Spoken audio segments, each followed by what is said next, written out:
السلام عليكم ورحمة الله. الحمد لله رب العالمين، والصلاة والسلام على سيد الأنبياء والمرسلين وعلى آله وأصحابه ومن تبعهم ودعا بدعوتهم إلى يوم الدين. أما بعد، أعوذ بالله من الشيطان الرجيم. بسم الله الرحمن الرحيم. ولا تحسبن الله غافلا عما يعمل الظالمون. صدق الله العظيم. বাংলাদেশ খেলাফত মজলিস গাইবান্ধা জেলা শাখা কর্তৃক আয়োজিত অধ্যকার এই গণসমাবেশে উপস্থিত সংগ্রামী সভাপতি, উপস্থিত গাইবান্ধা জেলার উলামায়ে কেরাম, বাংলাদেশ খেলাফত মজলিসের কেন্দ্রীয় ও জেলা নেতৃবৃন্দ, বাংলাদেশ খেলাফত যুব মজলিস সহ সহযোগী সংগঠন সমূহের নেতৃবৃন্দ, গাইবান্ধার সর্বস্তরের আমার ধর্মপ্রাণ তৌহিদি জনতা, সর্বপ্রথম আমি আল্লাহ পাক রব্বুল আলামিনের দরবারে শুকরিয়া আদায় করছি, যেই মহান রব্বুল আলামিন বাংলাদেশের মানুষের বুকের উপর চেপে বসা স্বৈরাচারী ফ্যাসিস্ট জালিম শাহী শেখ হাসিনাকে উৎখাত করে এদেশের মানুষকে মুক্ত বাতাসে নিঃশ্বাস গ্রহণ করার তৌফিক দান করেছেন, সুযোগ করে দিয়েছেন। আল্লাহুম্মা লাকাল হামদু ওয়া লাকাশ শুকর। আমি শেখ হাসিনার এই দীর্ঘ 15 বছরের স্বৈর শাসনের জাতাকলে পিষ্ট হয়ে এবং তার জুলুম নির্যাতন খুন গুম হত্যাকাণ্ডের শিকার হয়ে যে সকল প্রাণ ঝরেছে, শাহাদাত বরণ করেছেন যারা, তাদের সকলকে শ্রদ্ধা করে আমি স্মরণ করছি। 2009 সালের পিলখানা ট্রাজেডিতে শাহাদাত বরণকারী 57 জন দেশপ্রেমিক সেনা কর্মকর্তা, 2013 সালের 5ই মে শাপলা চত্বরে নবপ্রেমিক তৌহিদি জনতার উপর রাতের অন্ধকারে গুলি চালিয়ে হত্যা করা হয়েছে যে সকল বীর শহীদদেরকে। 2013 সালে আল্লামা সাঈদী রাহিমাহুল্লাহর বিরুদ্ধে মন গড়া নাটক মঞ্চস্থ করা, মৃত্যুদণ্ডের রায় ঘোষণার পর কোরআন প্রেমিক জনতা বাঁধ ভাঙ্গা জোয়ারের মতো রাজপথে নেমে আসলে পাখির মতো গুলি করে শতাধিক কোরআন প্রেমিক জনতাকে হত্যা করে স্বৈরাচারী জালিম শেখ হাসিনা।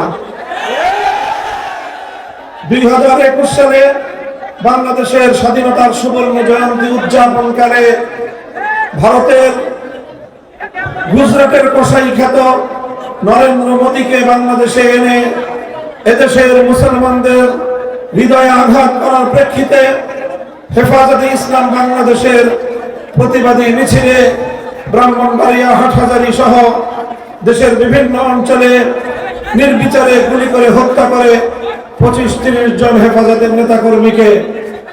2024 সালের সর্বশেষ জুলাই এবং আগস্ট মাসে ইতিহাসের বর্বরতম হত্যাযজ্ঞ চালায় ফ্যাসিবাদের বিরুদ্ধে বৈষম্য বিরোধী ছাত্র আন্দোলনের সারা বাংলাদেশের প্রতিটি জনপদে শেখ হাসিনার নির্দেশে তার হাতুড়ি লীগ, হেলমেট লীগ, ছাত্রলীগ, যুবলীগ তার সন্ত্রাসী বাহিনীদের নির্বিচার হত্যাকাণ্ডের শিকার হয়ে, গণহত্যার শিকার হয়ে সহস্রাধিক বাংলাদেশের ছাত্র জনতা, এমনকি 3 বছরের শিশু পর্যন্ত শেখ হাসিনার জুলুম থেকে রেহাই পায়নি, হত্যা করা হয়েছে। তাদেরকে বাংলাদেশের মানুষের ট্যাক্সের পয়সা দিয়ে কেনা, দেশ এবং জনগণের নিরাপত্তার দায়িত্বে নিয়োজিত হেলিকপ্টারগুলোকে ব্যবহার করে আকাশ থেকে গুলি করে নির্বিচারে হত্যা করা হয়েছে।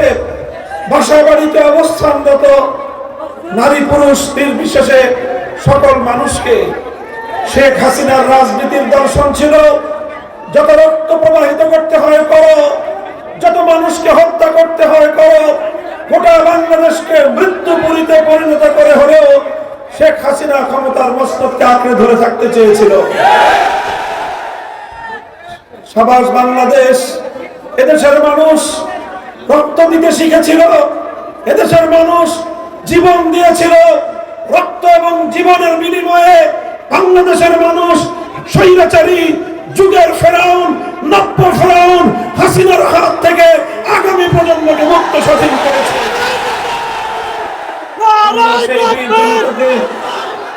আমরা সেই বীর জনতাকে সশ্রদ্ধ সালাম জানাই, তাদের রুহের মাগফিরাত কামনা করি এবং আগামী জাতির নেতৃত্ব, আগামী প্রজন্মকে বলতে চাই, আমরা যদি বৈষম্যহীন বাংলাদেশ গড়তে না পারি তাহলে এই সহস্র প্রাণের কাছে বাংলাদেশ একটি বিশ্বাসঘাতক জাতি হিসেবে পরিচিত হয়ে যাবে। এজন্য আমাদেরকে স্মরণ রাখতে হবে, সতর্ক থাকতে হবে, যে কোনো মূল্যে এই সহস্র প্রাণের বিনিময়ে অর্জিত বিজয়কে ধরে রাখতে হবে। সংগ্রামী সাথী ও বন্ধুগণ, আপনাদেরকে মনে রাখতে হবে, বিজয় এবং স্বাধীনতা অর্জন করা যতটা কঠিন, বিজয়কে ধরে রাখা, স্বাধীনতাকে ধরে রাখা তার চেয়ে বড় কঠিন। আমাদের অতীতে অভিজ্ঞতা খুব ভালো নয়। 1971 সালে দীর্ঘ সংগ্রামের পর ব্রিটিশ বেনিয়াদের বিরুদ্ধে 200 বছরের সংগ্রাম, কলকাতার হিন্দুত্ববাদী দাদাবাবুদের বিরুদ্ধে সংগ্রাম, সর্বশেষ পশ্চিম পাকিস্তানি খান পাঠানদের বিরুদ্ধে আধিপত্যবাদ বিরোধী সংগ্রামের মধ্য দিয়ে বাংলাদেশ স্বাধীনতা অর্জন করেছিল। যেই স্বাধীনতা অর্জিত হয়েছিল মহান আল্লাহর নামে ইনশাআল্লাহ বলে, যেই স্বাধীনতা যুদ্ধের সূচনা হয়েছিল, যেই স্বাধীনতার আগে জাতির সঙ্গে প্রতিশ্রুতি দেওয়া হয়েছিল এদেশে কোরআন সুন্নাহ বিরোধী কোনো আইন তৈরি করা হবে না, আল্লাহর উপর আস্থা বিশ্বাস স্বাধীনতা যুদ্ধের মূল মন্ত্র ছিল।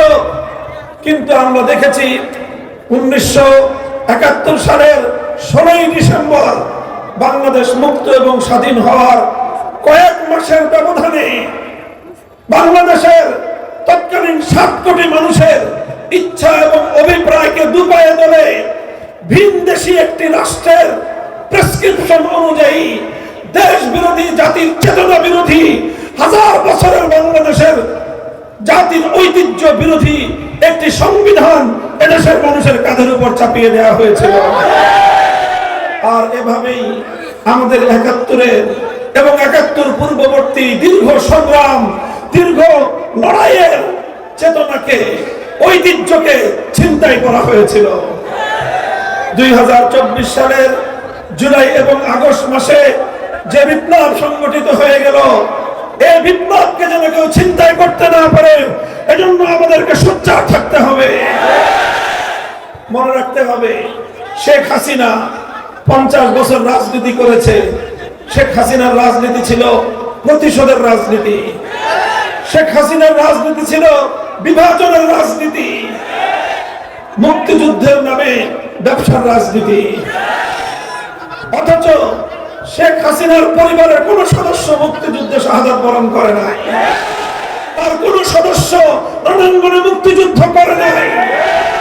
অথচ তারা এই মুক্তিযুদ্ধের সোল এজেন্ট সেজে বাংলাদেশকে 2 ভাগে বিভক্ত করে যখন তখন যাকে ইচ্ছা তাকে রাজাকার ট্যাগ দিয়ে দেশটাকে ধ্বংস করার পায়তারা করেছিল। এদেশের মানুষ যখনই অধিকার আদায়ের জন্য তারা কথা বলার চেষ্টা করেছে, এদেশের মানুষ যখন প্রতিবাদ করেছে, দেশের মানুষ যখন অন্যায়ের বিরুদ্ধে রুখে দাঁড়ানোর চেষ্টা করেছে, দেশের মানুষ যখনই ফ্যাসিবাদের বিরুদ্ধে রুখে দাঁড়ানোর চেষ্টা করেছে, শেখ হাসিনা তখনই তাদেরকে রাজাকারের বাচ্চা বলে গালি দেওয়ার পায়তারা চালিয়েছে। এভাবেই শেখ হাসিনারা একদিকে মুক্তিযুদ্ধকে পুঁজি করে দেশকে বিভক্ত করার রাজনীতি করেছে, আরেকদিকে সংখ্যালঘুদেরকে নির্যাতন করে তাদের অধিকারগুলো কেড়ে নিয়ে বাংলাদেশে একটি বিভক্ত সমাজ গঠন করার, একটি দেশকে বিভক্ত করার পায়তারা চালিয়েছিল। শেখ হাসিনা এবং আওয়ামী লীগের রাজনীতি যদি কেউ গভীরভাবে পর্যবেক্ষণ করেন তাহলে দেখবেন রাতের বেলায়, রাতের অন্ধকারে সংখ্যালঘু হিন্দু বৌদ্ধদের তাদের উপাসনালয়, তাদের বাড়িঘর, তাদের ব্যবসা প্রতিষ্ঠানে রাতের বেলায় অন্ধকারে কালনাগিনী হয়ে ছোবল মারত, দিনের বেলায় ওঝা হয়ে থাকতে আসতো। এই নাটক মঞ্চস্থ করেই দেশের মানুষকে তারা সবসময় বোকা বানিয়েছে। এখন আর এই নাটকের নায়ক নায়িকা কলাকুশলীরা কেউ নাই বাংলাদেশে। এখন আর সংখ্যালঘু নির্যাতনের নাটকও নাই। আমাদেরকে সজাগ থাকতে হবে। তারা কিন্তু আবার এই পায়তারা চালাতে পারে। শেখ হাসিনা বলেছিল শেখ হাসিনা পালায় না, বলেছিল।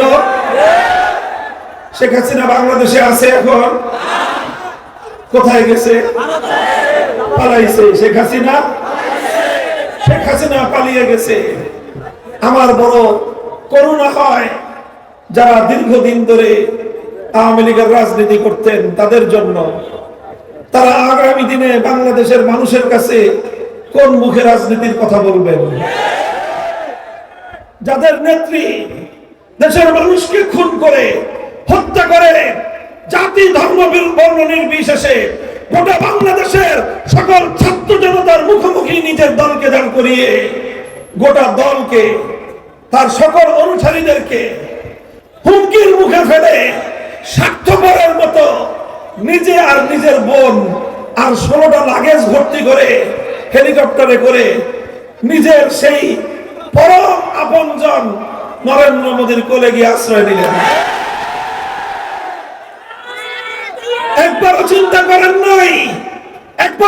করেন নাই তার এই ধ্বংসের রাজনীতি, তার এই হত্যার রাজনীতির কারণে তার দলের নেতা কর্মীদের কি পরিণাম হবে একটাবারও ভাবেন নাই। আগামী দিনে যারা অতীতে যারা আওয়ামী লীগের রাজনীতি করতেন, আপনাদের একটা বড় অপরাধ আছে, ভুল আছে। ভুলটা হলো শেখ হাসিনার মতো একজন মানসিক বৈকল্যের শিকার, একটা সাইকোপ্যাথ, চরম মানসিক প্রতিবন্ধী একটা লোককে প্রতিহিংসার রাজনীতি করবার জন্য বাংলাদেশের মানুষের কাজের উপর আপনারা চাপিয়ে দিয়েছিলেন। এই সুযোগ নিয়ে এদেশটাকে সে গুম করে একটা মৃত্যু পরিতে পরিণত করেছিল।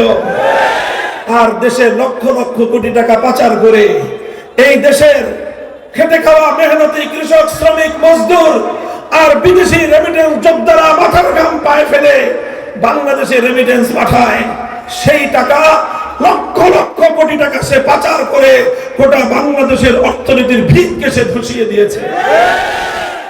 সে চেয়েছিল বাংলাদেশটাকে একটা পরনির্ভরশীল দেশে পরিণত করতে, কিন্তু এদেশের মানুষ দেখিয়ে দিয়েছে যে আমরা দরিদ্র হতে পারি। দেশ রক্ষার্থে চূড়ান্ত মুহূর্তে গোটা বাংলাদেশ আজ ঐক্যবদ্ধ।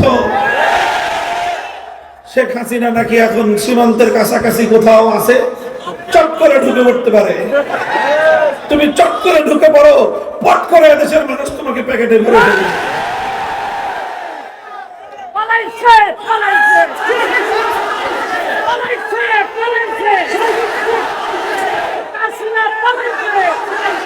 সংগ্রামী সাথী ও বন্ধুগণ, এখন আমাদের অনেক দায়িত্ব এখন অসমাপ্ত রয়েছে। শেখ হাসিনা, তার পতিত সরকার এবং 15 বছর ধরে শেখ হাসিনা বাংলাদেশে বসে দেশ বিরোধী যে রাজনীতি করেছে, পর্দার অন্তরালে শেখ হাসিনার ষড়যন্ত্রকারী পরামর্শদাতা যারা ছিল তারা কিন্তু নীরবে বসে নাই। তারা দেশের বিরুদ্ধে ষড়যন্ত্রের জাল বুনছে। বাংলাদেশকে ধ্বংস করার পায় তারা বন্ধ করে নাই। এজন্য আমাদের গণ অভ্যুত্থানের আগে সূচিত ঐক্যকে আরো দীর্ঘদিন অটুট রাখতে হবে। বিরোধী সকল দলগুলো যারা বিগত 15 বছর শেখ হাসিনার জুলুম এবং অত্যাচারের শিকার হয়েছেন, বিএনপি, জামায়াতে ইসলামী, ইসলামী আন্দোলন বাংলাদেশ, খেলাফত মজলিস, বাংলাদেশ খেলাফত মজলিস, জমিয়ত উলামা ইসলাম, অধিকার পরিষদ সহ এনডিপি, এলডিপি সকলের প্রতি আমার উদাত্ত আহ্বান থাকবে, এত দ্রুত শেখ হাসিনা পরবর্তী বাংলাদেশে নিজেদেরকে নিরাপদ ভাবার অবকাশ নাই। আমাদেরকে ঐক্য ধরে রাখতে হবে। যে কোনো মূল্যে শেখ হাসিনার পুনর্বাসিত হওয়ার অপচেষ্টা, আওয়ামী লীগের বাংলাদেশের রাজনীতিকে কলুষিত করবার অপচেষ্টা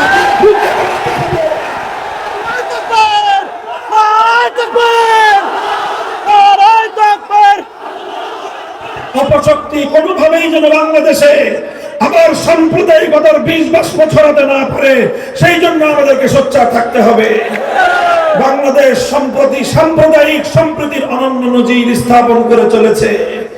জুলাই আগস্ট বিপ্লবের পর হেফাজতে ইসলাম বাংলাদেশ, এদেশের আলেম সমাজ, মাদ্রাসার ছাত্ররা যেভাবে সংখ্যালঘুদের জান মাল ইজ্জত আবরু তাদের ধর্মীয় উপাসনালয়গুলোর পাহারা দিয়ে বাংলাদেশে যেভাবে ষড়যন্ত্রকে নস্যাৎ করেছে, আগামী দিনেও আমাদের এই ধারা অব্যাহত রাখতে হবে। এদেশের 90% মানুষ মুসলমান, সংখ্যাগরিষ্ঠ মুসলমান। তোমাদেরকে মনে রাখতে হবে, ইসলাম তোমাকে দায়িত্ব দিয়েছে, যত সংখ্যালঘু হিন্দু, বৌদ্ধ, খ্রিস্টান এদেশে থাকে তাদের নিরাপত্তার দায়িত্ব তোমাদের কাঁধে আল্লাহ এবং তার রাসূলের পক্ষ থেকে আমানত। এই আমানতের রক্ষা আমাদেরকে করতে হবে। আর তাদেরকে বলবো, খবরদার, সব বিষয়ে আমরা ছাড় দেই, কিন্তু কেউ যদি আল্লাহর নবীর ইজ্জতের উপর কোনো আঘাত করবার চেষ্টা করে, আমরা বরদাস্ত দিতে পারি নাই, ভবিষ্যতেও করব না।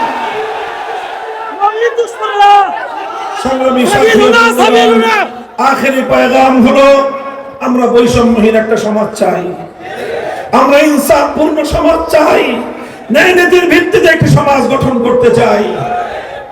আর সেই ন্যায় নীতি, ইনসাফ, বৈষম্যহীন পূর্ণাঙ্গ সমাজ গড়তে হলে আল্লাহর জমিনে আল্লাহ প্রদত্ত খেলাফতের ব্যবস্থা ছাড়া বিকল্প কোনো রাস্তা নাই।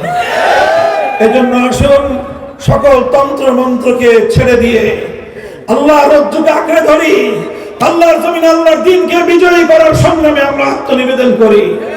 বাংলাদেশ খেলাফত মজলিস, যুব মজলিস, ছাত্র মজলিসের পতাকা তলে আপনাদের সকলকে শামিল হওয়ার আহ্বান জানাই।